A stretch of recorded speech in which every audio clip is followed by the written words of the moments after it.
The fugitive was captured. He lay tied on the back of his trusty steed as Nico galloped towards town. The reward would be great, not only through significant financial reward, but through great satisfaction. Nico had brought many bounties in, but never as infamous as this man. A man charged with countless murders. A man who terrorized innocents for many generations. A man who walked a life bound by no rules. That's how the fugitive got his nickname. The Bloody Lawless. It was now time for him to meet the law, the maker, the hangman's noose. In his daydream, the bounty hunter edged ever nearer to his destination. Sundale was not such a sunny place. It was riddled with crime. It was questionable. Who actually governed the town? The corrupt sheriffs, or the gangs that had blossomed through the power of bribery and the control of fear? Nico had chosen Sundale for a specific reason. The town, full of corruption, deserved a spectacle, a death to celebrate, fear to be instilled, to follow the idea of a lawful world, to see a life end. Nico had brought Sundale his prize, its reward, its entertainment. The Reaper would arrive at this town. Nico edged through the town, past the Pale Tower, the church, and towards the saloon. It had been a long week. It was time for a drink. Jack Daniels had always been his favourite brand of whiskey, and whiskey his favourite drink. He enjoyed the burning sensation that sizzled down his throat and warmed his insides. After a bottle of whiskey, Nico liked to get to work. He had craved a few shots many times whilst travelling the fugitive in the wilderness. The drink was his weakness, yet also his strength. It was his addiction. It wasn't his only one. When Nico pushed through the bar doors, all eyes were upon him. It was probably because of the fugitive that he had tied to him. Faces turned, voices stopped, eyes stared. Everyone became one. A mysterious out-of-townsman had walked into a random saloon. People gaped with intrigue. As a bounty hunter and traveller, Nico was used to this kind of attention. In fact, he received this kind of reception wherever he travelled. Right now, Nico was no one. That made him anyone he wanted to be. It was time for one of his acts. Nico slowly approached the bartender. Calm equals confidence, he thought. He locked eyes with the bartender, staring the man down through a blank expression. I mean business, he thought. Please is for cowards. It was a rule Nico had always stood by. Whiskey, now! Nico demanded, slamming his fist against the bar, regaining the bartender's full attention. The bartender stared back in shocked silence. He stared in confusion. Never before had a man or customer acted like this. So rude, yet so confident in his demand. The entire bar watched in anticipation. Nico's nerves did not buckle. The bartender very quickly poured Nico a shot and moved on to the next customer, as though nothing had happened. Nico experienced the power of having a bounty tied to his side, the power of being a bounty hunter. Nico poured the drink down his throat and walked from the bar. He looked around at the gaping faces and left. It was now time to rest. The inn of Sundale was a 20-minute horse ride. on the outskirts of the town. Nico came across no trouble on his travels. In fact, he came across absolutely no one. He even saw one door slam shut as he approached a street corner. Very hostile. He wondered why. He slowly rode through the town as though he owned it. A man clearly on a mission. Today, Sundale was a ghost town. He imagined the wave of life that would trickle together tomorrow. He had a tsunami on the back of his horse, ready to give to the town. Nico slammed through the doors of Widow's Sleep, pulling the fugitive by the hair. It was time to rest.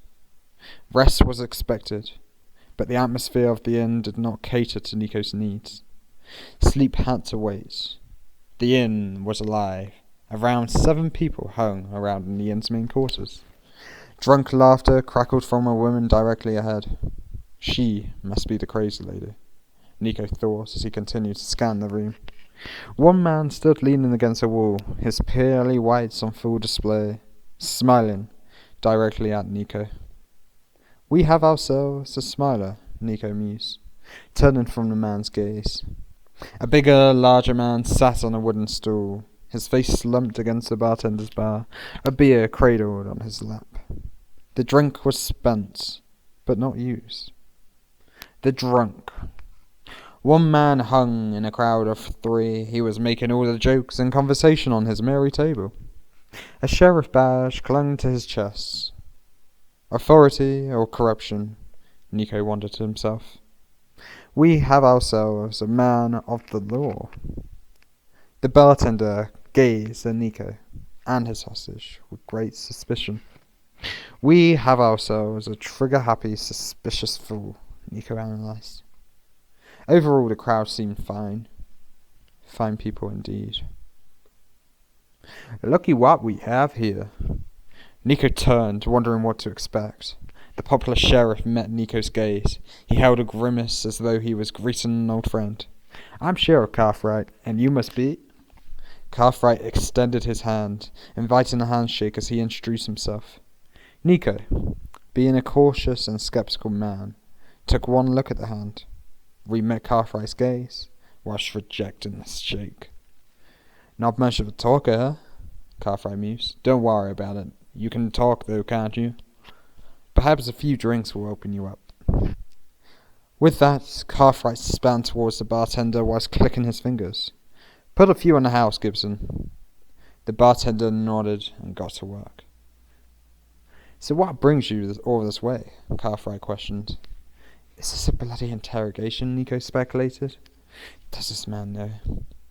This man is relentless. I'm a hunter. Nico took a pause, sipping his drink that had been passed down to him. I hunt to make a living. Nico grunted. He paused again, building tension. He looked Cartwright directly in the eye before continuing. I sell to the highest bidder. He finished.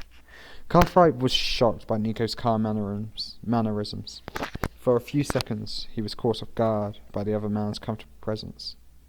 Then, the smile returned to his face. You're a hunter, eh? I wouldn't have thought anything different. Apart from, you seem like a man that holds a larger purpose. A man on a mission, I must say. But I guess as you wouldn't tell me your name, I'm probably not going to discover the real reason you come to Sundale. It's certainly not the most popular place for selling goods, especially when compared to some of the other cities around. But whatever you say, I guess. Nico considered his reply for a few seconds, taking 2 slow sips from his drink. Could he trust this man with his secrets? I'm just doing business here. I'm a lawmaker like you. The name's Nico. Breaking the ice, Nico finally offered his handshake to Cartwright. A smile from cheek to cheek gleamed on Cartwright's face. I knew you were more than just a mere hunter. I mean, the way you walked into this place just now, it was quite an entrance, I must say. You see that woman over there? Nico's attention straightened in concentration to the sudden subject and time change.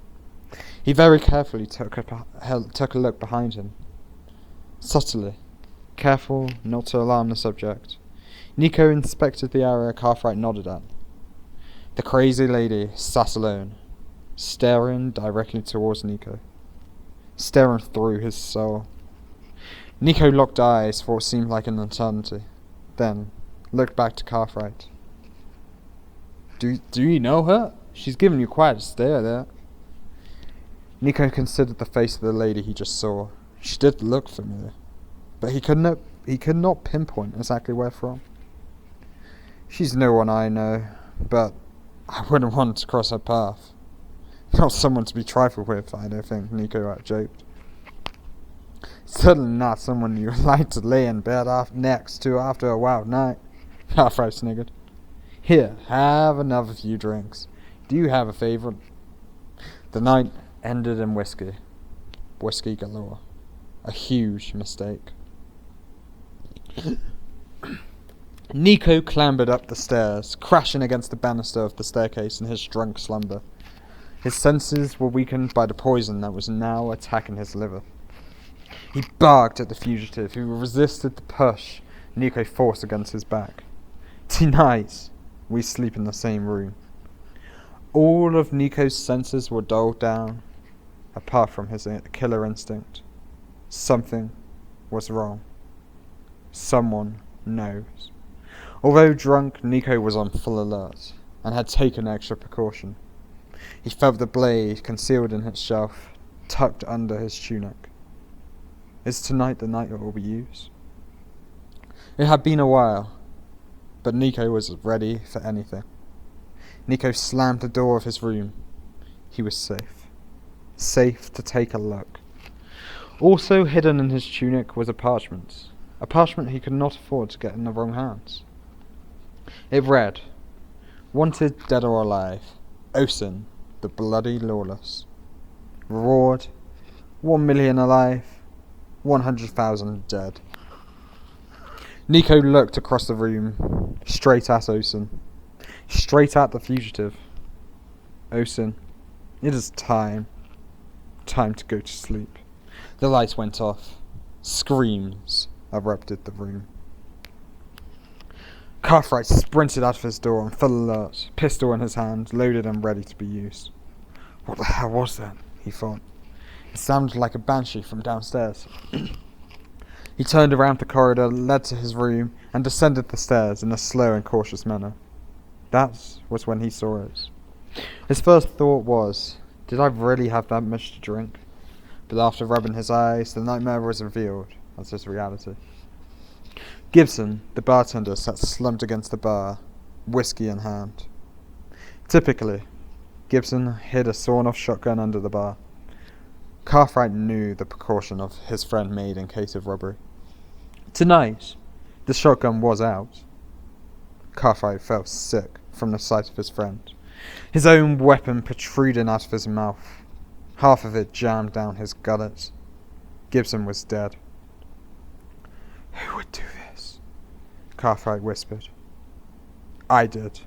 Cartwright's brains blew from the front of his exploding skull, darkness consuming his final words, consuming them with mystery.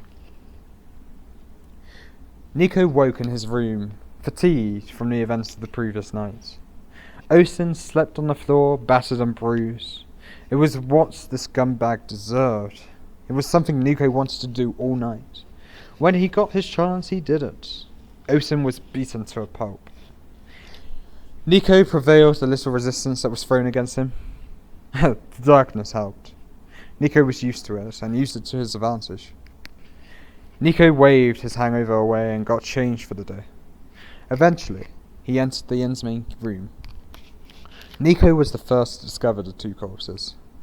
As a bounty hunter, he was used to seeing death. Being used to death, he wasn't alarmed by the view around him.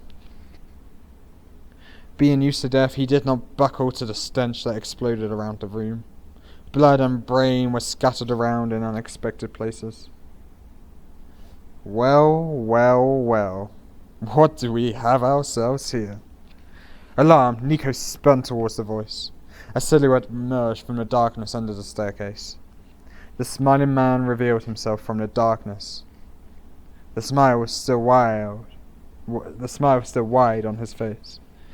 Suddenly, Osen burst out laughing. Nico stood confused. That was how the others found him. It did not look good. It did not look good for anyone. It did not look good at all. They were locked. They found out after 5 minutes of accusations that went flying around. No one could leave the premises. Nico was trapped in an inn with 2 bodies. The killer still unknown. Who could the killer be? Who would be next? How could they escape? Nico took steps to closely guard Osen. Someone knew. Someone has to know. Nico was the prime suspect for many. He was, of course, the person who discovered the bodies. Of course, that put him in the spotlight. In fact, they suggested to execute Nico, and they would have done that, if not for one man. One man stood up for Nico, one of Cartwright's friends. The man was in agony after the death of his friend. His emotions sizzled into his voice as he cried. Cartwright trusted him. That was good enough for me. There was no way he could just kill him in cold blood like that. No way at all. Guns were pulled and pointed. A Mexican standoff. Nico smiled to himself. So be it. It ended with a series of shots. Everyone put your bloody weapons on the floor, the crazy woman cried, firing 6 shots into the roof above. It definitely secured everyone's attention. I'm not dropping my weapon until everyone drops theirs first, Nico shouted in a defensive manner. No one needs to drop their gun, but maybe we can at least put them back in their holsters where they belong. Let's just all sit down and enjoy a drink together. Nerves need to be calmed here. Together, everyone agreed to sit down for a drink. Nico grabbed a whiskey. Drinks were poured, drinks were drunk. 10 minutes of calm talking. Then, the vomit started. Blood, combined with the morning's food, flew to the ground, out from the mouths of all the Cartwright's friends, one after the other. All of them looked around in shock. Did they know they were about to die? For 2 it was hard to tell, but one did try and detach his pistol. The agony of the poison took hold, gasping for air, ripping at his throat. The man fell. The others followed. Now, only 5 remained alive. Nico, the crazy lady, the smiling man, the drunkard, and Osen, the bloody lawless. All guns pointed at Nico. The drunkard was no longer drunk. It was an act. Nico pointed his gun at Osen. Osen had many friends. In fact, he was a leader of a very notorious gang. The Red Hot Chili Pepper Gang. The people remaining in the inn now fully recognized Osen. They were here to save Osen. They were willing to kill. Nico guessed that they could not afford to let Osen die. Osen was the only reason why Nico was still breathing. His gun was pointed against the head of Osen, but it was all a ruse, all a distraction, all a delay. A hesitation from the others created their downfall. Nico had analysed this situation. The smiling man was the biggest threat, because he was the closest. Nico shot him first. A quick bullet whizzed through his heart. His smile was wiped from his face. The drunkard was overweight and was slow to react. Nico, who was trained, had no trouble in beating his opponent to the draw. A second bullet smashed straight into the man's jugular vein, fatally immobilizing the threat. The crazy lady screamed as she fired back. Being the furthest away, Nico knew saving her to the end gave him the best chance of survival. Nico sprinted for the bar, jumping over the counter for cover. The bullets exploded bottles all around him. Nico counted for 3 shots. He stood up, he fired. It was over. The lady had made a crazy decision in firing bullets into the roof. What a waste of roof. Nico stood victorious, his gun in hand. The crazy lady was finished, dead on the floor. From under his tunic, Nico pulled a red bandana. He tied it around his mouth and nose. His name was always on the bandana. He loved the personal touch to this costume. Nico adjusted the bandana in the mirror. In the reflection it read Nico. Nico knew it was time for Nico to go. He shot the mirror. Nico was no more. Now, there was only Ocean in the room. Ocean, the bloody lawless. Sundale had had its spectacle. Sundale was punished. Ocean left widow's sleep. Nico lay chained deep in the pit of Ocean's mind. Thank you for listening. If you like the story and want to know more about me and read more of my stories, subscribe to this channel and I will be uploading more. Please give this story a like and listen to it again, and you will be able to spot the twist works all the way through, and the second time you read the story you may see it in a different light. Thank you. Remember to subscribe to Huwey Bear Stories. Over and out.